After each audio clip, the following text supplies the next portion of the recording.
Hello, everybody. My name's Rick McCutcheon. I'm a Dynamics 365 MVP, and I'm here today with Gary Sabin from Impartner. Gary, introduce yourself and let the people know what you do and what Impartner does.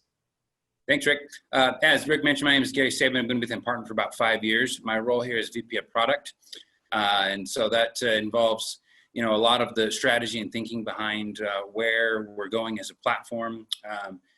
Being a little bit of almost an internal analyst, if you will, within Impartner, as well as steering the product in that direction and working very closely, working with the technology side of our business as sort of a cohesive product development group. And the interesting part is, you're a PRM vendor, partner relationship management. And in the Microsoft space, we don't have a lot of PRM vendors, or in the dynamic space. So it's kind of nice to have somebody come over from one of the other environments and, really bring a lot of experience sort of forward. So what are the sort of the use cases for your application? We play very nicely with the CRMs stacks that are already available and already embedded within businesses. Essentially the way that we kind of describe PRM and the way that I describe it, on airplanes to folks who, when we used to do those, remember those back in the day? Travel, yes. Yeah, it's very much a companion to CRM in the analog of being CRM, but to help manage your partner relationships in the same way that technologies have matured to really manage things like direct sales pipelines, customer relationships, those sorts of things. PRM really brings that same level of maturity to the partner relationship management. So the indirect side of the house, both from a sales and now marketing perspective as well. And it's interesting because, I recently did an interview, and one of the analysts from Forrester actually said that, over 70% of products we purchase today are distributed through a channel. So when you think about that, and I think about many of the organizations I've worked on CRM projects with over the years, there's that big component of channel that they always had trouble bringing in, right? We kind of knew we had a number of what they were doing out there, but what actually were they doing? And, I think your technology really gives us a whole new view of what's going on outside our organization for a very important part of our organization. Yeah, and I think that's actually a good note. I think, Jay is actually somebody I respect tremendously, and we get a chance to compare notes a lot, throughout different activities and going on in the channel space. And I think he's spot on. I think 70% might even be conservative, right? If you stop and think about, we've been a little bit technology centric. Oftentimes, we are in the space that you and I operate, right? We're dealing with software VARs or maybe technology related VARs, even if they're working with hardware and those sorts of things. But if you step back and again, I mentioned when I'm explaining, what I do, what PRM is to folks who aren't in that space, the natural thing that they understand is consumer goods, right? Which is everything that you go to the store and purchase, most likely has come through some sort of distribution channel. And one of the things that we like about the Microsoft partnership is there's actually a lot of space out there for folks who maybe didn't traditionally think of channel in the same way that, say, technology vendors are with the VARs and the resellers and consulting partners, ISVs, but all of their distribution network is in fact a channel to them. And we're even finding in certain industries and verticals that they haven't adopted the CRM quite to the same extent, simply because they're not dealing with their end customer, right? And one of the challenges they have is the distribution and partners that are in between. They're disconnected from their channels, right? That's why, if you go buy a stereo, the first thing you do when you open the box is you get that registration card, yes, right? It's not really for the warranty. It's because the actual manufacturer is such a disconnect between their end customer. They don't know who they are. They're really running blind in terms of who they should be marketing against, who they should be looking at for repeat business. They know what they sell into the distributors, and then from there it's sort of just a black box. It's sort of like dandelions in the wind, and they know that it lands somewhere and generates business for them, but they don't have a lot of line of sight visibility. And so because of that, some of them haven't yet fully adopted and taken full advantage of what CRM, for example, can offer, like a D365 and those tools.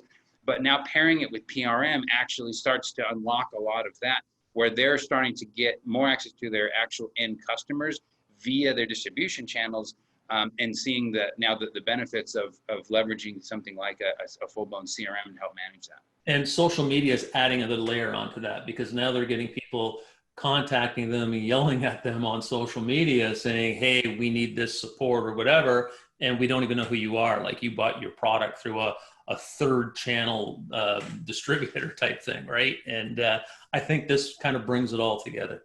It is, and I think one of the things that the lines that are getting much more blurry now than they had been in the past is the customer experience, right? And so I think a lot of companies you see grappling with this is it's not enough or not okay anymore to be just, hey, we built the thing and we put it into this distribution channel, and we're disconnected from the end customer experience, right? And as you mentioned, social media now being an outlet for the customers to be coming now directly back to manufacturers. And so you're seeing some disruption in some industries even where those manufacturers are now kind of being tempted to start selling direct, almost as a result of that, is because the customer experience is extremely important nowadays, and being able to have a little bit more control of that, and in ensuring that they're getting the end customer experience that they want to have happen, so they're getting the positive interaction with their brands and their products, and being able to still do that through a distribution channel effectively is a big challenge that folks are, on the manufacturing side in particular, are struggling with. Okay. So if we look at your technology footprint today, where do you see it expanding in the future? What other technologies do you think you're going to bring into PRM?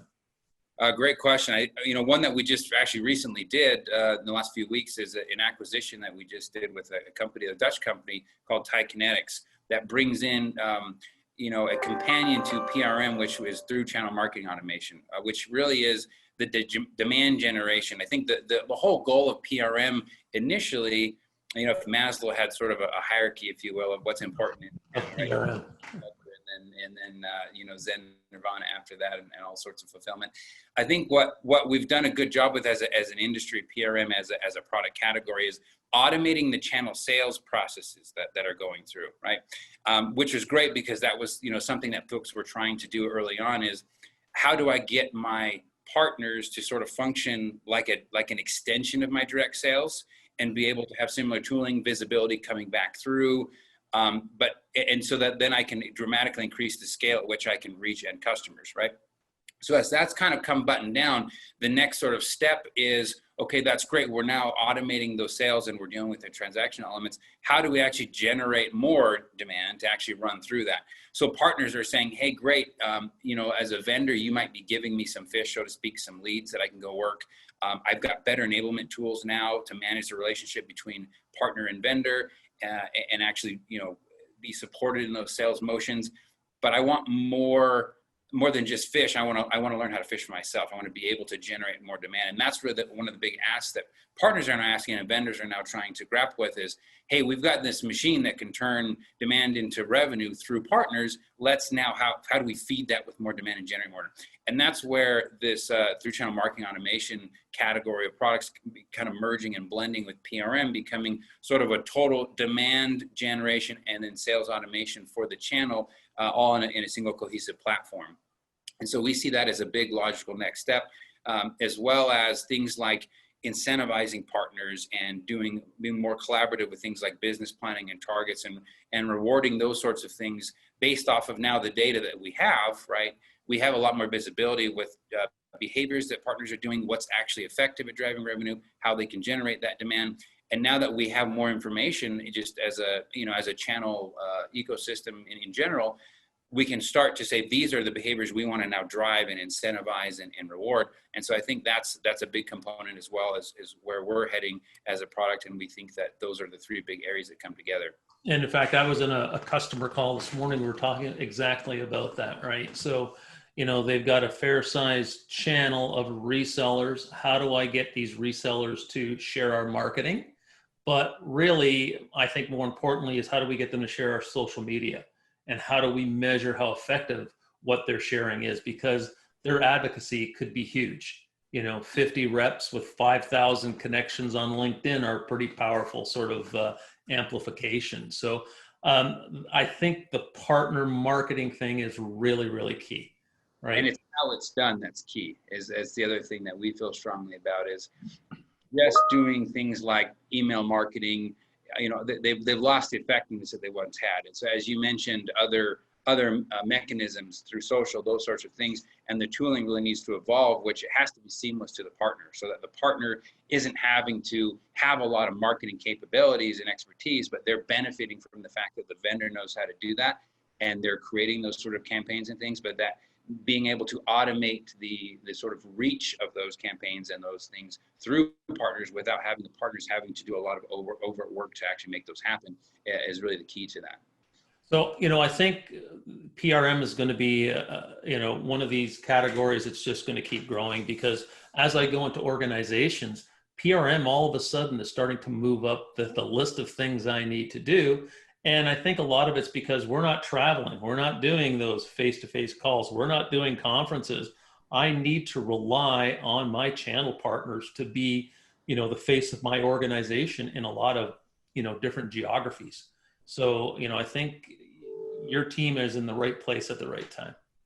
I think you're spot on there. We certainly see that as well. And I think in particular, there's a lot of folks that we talk to.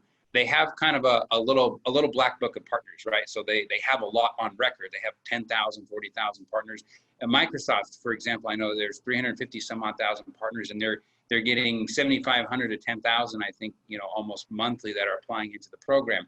And so the challenge isn't necessarily just having partners. It's that 80-20 rule of how do I get more of my partners to be effective, instead of I've got 10,000 partners on the books, of which maybe a few hundred are really driving and moving the needle.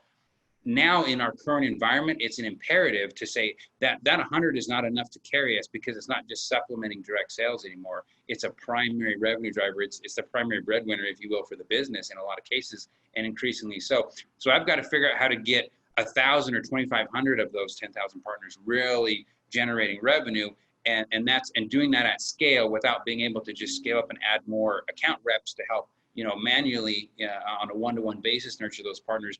But automating that is really the big key that folks are needing to do. Is they got a lot of partners on record. We've got to now get them really moving the needle and doing. And what I like to do is, if I have 100 solid partners, I need data to understand what are they doing differently than the next 100 and the next 100. Because once I start to understand what they're doing, and if you can pull that marketing automation data into the PRM system and into the CRM and marry it all up, I can then say, okay, folks, this is what our top 100 does.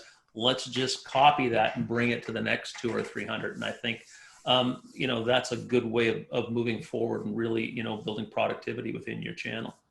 Identifying what makes an effective engaged partner, and then identifying those rising stars who are exhibiting some of those signs, and then being able to take what the effective ones are doing, package that up, and cause that to be repeatable with those, I think is really a big key that you touched on. So if a Dynamics 365 customer needed a PRM portal and they went to you, how long would it take you guys to onboard them and get one up and ready for them?